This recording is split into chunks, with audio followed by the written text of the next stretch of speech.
Hello, fellow ag nerds. Thanks for tuning into this special bonus episode of the Future of Agriculture podcast. My name is Tim Hamrich, and I get to sit down with the farmers, founders, innovators, investors, and in today's case, politicians that are shaping the future of agriculture.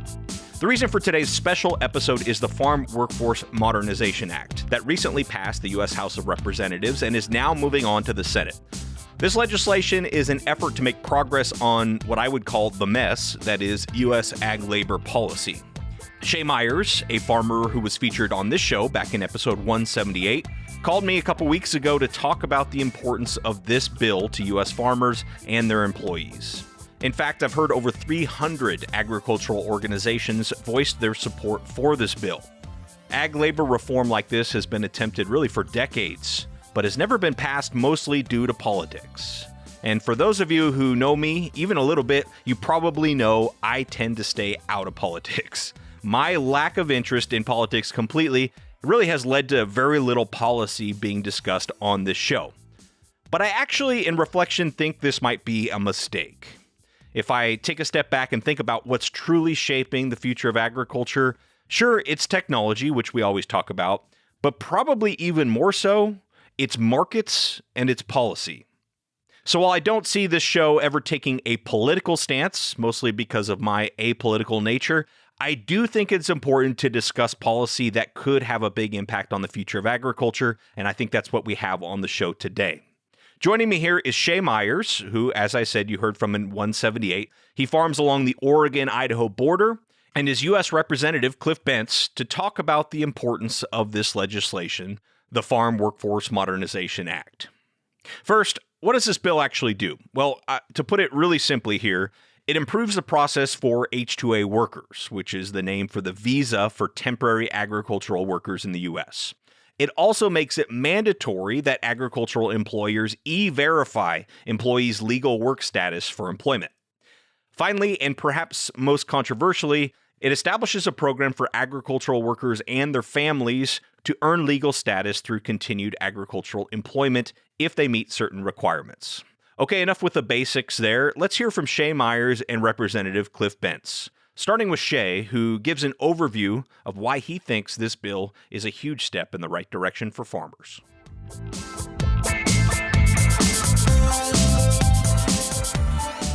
As I've sat around and we've discussed a solution to this situation that we're in, and I mean the border situation, the folks that are here undocumented, and the need for labor. This is like, I've had this conversation. I've in my head and in conversations with other farmers and other people, this bill has already been formulated and really similar to the way that it's been proposed. And that's what's really unique about it, because what I think it's important for people to understand is how the whole thing works. So first of all, we need ag laborers. Second of all, the truth is on most farms, 60 to 75% of the folks are probably undocumented. We can't verify that because we don't and are not required to do e-verify. That's part of the whole thing. So again, you have the H-2A. I kind of digress there a little bit, but we have the undocumented workers. We have the need for H-2A. But now what's the solution? Like, we have all of these folks that are already here. How do we solve the problem? And e-verify is really the solution. It really is. Okay, and this is something that gets really frustrating for farmers. Everyone makes the assumption that we hire undocumented workers because they're cheaper, or because we are trying to pay them under the table or something like that. That is not the case. All of these workers come in, they have the same rights and privileges of anyone else, and we don't know on purpose whether they have papers or they don't have papers, whether they're documented or they're undocumented. We don't know, and we shouldn't know, because maybe that could overall, not on our farm, I wouldn't feel, but they could be treated differently. We don't know whether they're documented or not, but they should be able to get documented because they have been here and they have been doing the work. And if we all put ourselves in that situation, a lot of us would be changing, our address as well to try and get some opportunity. These folks, and I think this is the last part of the pay side that's important for people to understand, these folks that are working for us now, minimum wage on our farm is $15 an hour now. So $15 to $20 an hour in that same realm of earnings. Those same folks are going to make $8 a day working in Mexico, $8 per day. That's the minimum salary in Mexico. So they can't survive doing the same work, and that's what they would get paid there. So they either come here and make that, or they struggle within their own country. So I think it's important for people to understand that point as well. the bill addresses the need for labor, the undocumented workers that are here. And then lastly, with E-Verify, it stops people from continuing to come to agriculture and work for us if we're required. And the laws are structured so that we can E-Verify each employee.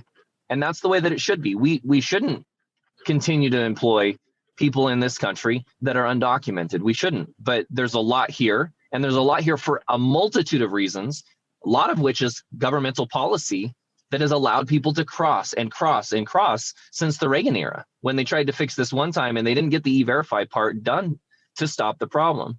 So we E-Verify and we seal the border in a way that's appropriate. And if you don't have a job, you've effectively sealed the border. Whether there's a fence there or not, the majority of people are not going to come if they can't get a job. So that's why this bill is like so, I like to say, well thought out. I mean, it really has all the components to solve the problem. It has H-2A visas to allow people to come. It has a solution for the people who are already here. And it has a preventative measure to stop people from continuing to cross. And for many of these very reasons, U.S. Representative Cliff Bentz voted in favor of the bill. But he says it's not perfect, and he hopes to see some changes as the bill moves through the Senate. In a way, Representative Bentz broke ranks from several of his many fellow Republicans who voted against the bill. I asked what made this legislation so controversial and why he ultimately voted for it. Right. Well, if we can get the H-2A program to work, then all of a sudden, people like Shay will have access to folks that will come here and will work and then go back home. The concept is kind of a work arrangement, and that's it. And that should be acceptable politically to a lot of people. On the other side of the bill, the part that goes to those who have been here for 10 years and or longer working in ag, because they have to have worked in ag for a significant part of each of those 10 years. Those people then don't have to worry about being deported, and they can then make plans to stay working. And more to the point, the people hiring them know that they are doing so legally, because each of those people has to get a real Social Security number, and that has to be verified through the E-Verify program. When it comes to what caused so many Republicans to oppose the bill, it's the current disastrous situation on the border. It's just an absolute humanitarian disaster down there, and so many sad situations that have been triggered by, I would say, loose language used by the current administration. Because the part of the bill that people talk about as being too liberal is the part that requires that you've lived here for 10 years, or at least 8, or at least there's some different time frames, but it's focused on those who have been here for 10 years. And then you have to work in ag another 4 before you can apply for the possibility of a green card. And so 14 years, that kind of framework is important because it sends the signal that if you come here illegally, good luck. And so now all of a sudden we have legalized our workforce, and we put appropriate sidebars. They can be tighter, and I will be making some of those suggestions in place for that workforce. But it takes what now is a very uncomfortable situation for all kinds of people across the United States of America, and advances us in a way I think perhaps with the changes we're suggesting in the Senate is going to be acceptable. But we had to start the conversation, and this bill does it. So the idea here is to streamline the process of agricultural workers getting here legally, while at the same time making it more difficult for those to get a job illegally.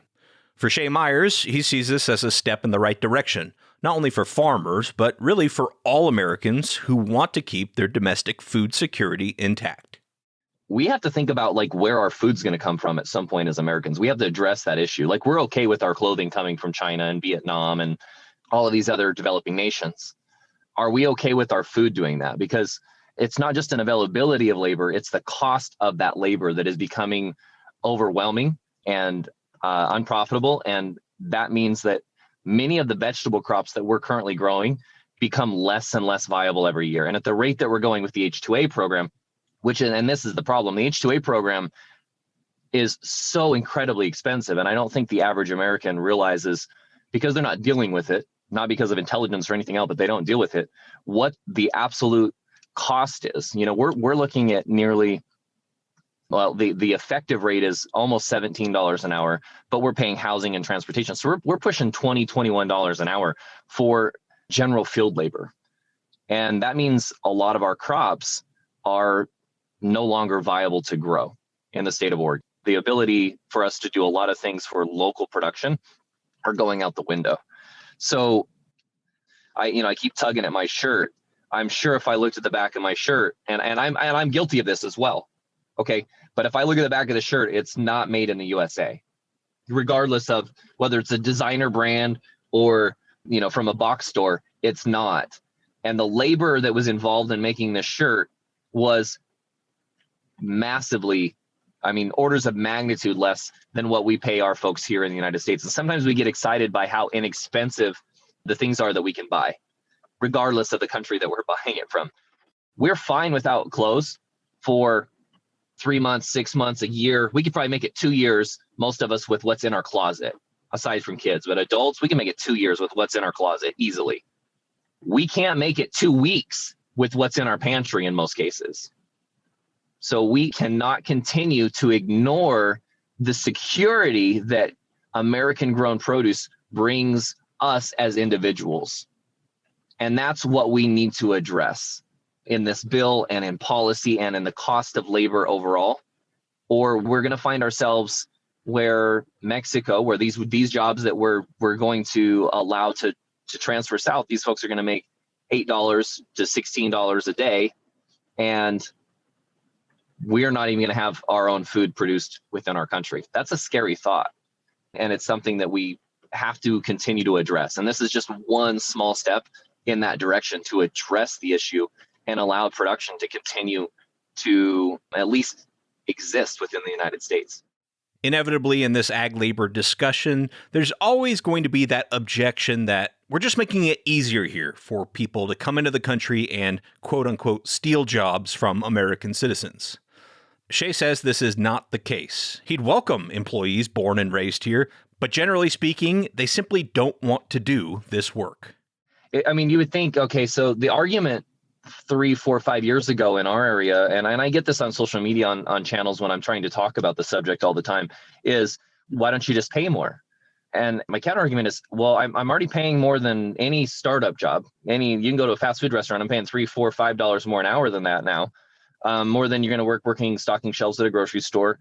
We're, like I said, $17 an hour this year. And it's not a function of the pay rate. It's a function of the difficulty of the work. And somehow a lot of us that have grown up in the country and with the comforts and luxuries that we have, we're not willing to do that type of work. We are not willing to do physical labor. We cannot find the people to do it. Certainly, Oregon's minimum wage in our area is $11.5 an hour. Let's say we could pay $15 an hour and have local folks come and do the work. We'd love to save the $2 or $3 or $4 an hour, but it doesn't work because nobody shows up. So we've been forced to go to the H-2A program, even with the 40% per hour cost increase that we've had to absorb over the last 5 years. 40% over the last 5 years. We wouldn't do that if we didn't have to. But even with that, it's hard for us to continue forward and find the laborers to do it, regardless of the pay rate. And I think one of the saddest things, forgive me for jumping in here, Tim, but the saddest things I've seen, I don't want to skip over the humanitarian crisis at the border because that's truly sad, but having people call me in the last couple of years and say, we can't get our crops out of the field. We can't get our crops off the trees, and we can't find people that are willing to go out and do the work. And unless we have these programs in place with people that are motivated still to go into the fields. And the motivation in part, I think, when you look at somebody who's sending their money back to Mexico, they're making far more than $17 an hour, because when that money gets back home, it's ticket times the exchange rate. It works for all kinds of interesting multinational reasons, but we need to have a proper control system in place. And I think this bill captures a big chunk of that, but there's more work to be done on it. A lot of the time on this show, when we talk about labor problems, we often default to automation. This is a show, after all, about agricultural innovation. Shay says automation will certainly play a part in the long-term answer, but it's definitely not the full answer, and it's certainly not helpful in the short term. The thing about the automation side, and I love automation. I'm excited about the things that are coming down the road right now and all of the things that will change agriculture significantly over the next probably 10 years. That's what we're talking. In my mind, I think really before we have a lot of wide adoption of this, we're 10 to 15 years away. I'd love it to be 5 years away. And maybe if nothing changed, we could make it for 5 years. But we're talking 10 years, which means we have to have something to bridge the gap from now until then. And even then, we're never going to automate all of the processes. We never are going to automate all the processes. We're going to automate the things that require the most significant portions of labor, but there's still going to be lots of labor for decades and decades, if not for the rest of our lives, that are going to require significant amounts of human labor to produce food. So you've heard the perspective of a member of the U.S. House of Representatives, and of course from a farmer and agricultural employer here from Shay. But what do employees think of these changes? Yeah, I went down actually at lunch on Monday when this bill kind of crossed my desk, and I read it to all of my employees during their lunch break because I wanted them to know what was coming down the pipeline, and I needed them to understand what the political process was doing and potentially to get involved. And for them, and I'm not exaggerating, there were tears shed during that lunch meeting. Tears of hope, tears of frustration, tears of fear, but tears were shed during that meeting with them even seeing the possibility. I'm talking people that have been here, in some cases, Lupe, who is sitting right next to me, she'd been here 15 years. 15 years working. And for her to have the ability, the opportunity to not live in the shadows, these folks don't live in the shadows in the way that a lot of people would think. I mean, they have homes and cars and grandchildren. In Lupe's case, they live here, but they don't get to live here like you and I. They're never truly adopted into the fold. And they did it out of necessity in their mind. If you sat to them on a personal level at the table and they explained their reason for coming to the United States, Lupe with a 1-year-old baby in her arms when she came, who, by the way, is the operations manager at our packing facility now, her daughter that she brought with her, you couldn't look that person in the eye and say, no, you don't have a chance. You should never get your papers. You should never be documented. If you on a personal level could never do that. On a policy level, could you put the blinders on and say, okay, well, you did X, so your consequences are Y? Yeah, you could. But on a personal level, you'd never make it. You could never win that argument because of the personal sacrifice that these folks have made to be in this country. So it is massive. The change, the improvement, and the opportunity is huge for them. I want to thank Shay Myers and Representative Cliff Bentz for taking the time to talk about this here on the show. And look, I really don't like politics, and I realize parts of this episode maybe got a little bit political. But to bury our heads in the sand and ignore the significance of policy that can have a big impact on the future of agriculture would really be a big mistake. And I hope this episode sheds more light on how the Farm Workforce Modernization Act could help move forward to a better ag labor situation in the United States. This isn't perfect, and no solution will be, of course, but I think if it can get through the Senate, this would be a big step forward in improving the labor situation in U.S. agriculture. Thanks so much for your time and your attention. As always, I don't take it lightly. I'll be back Wednesday with another story of ag innovation.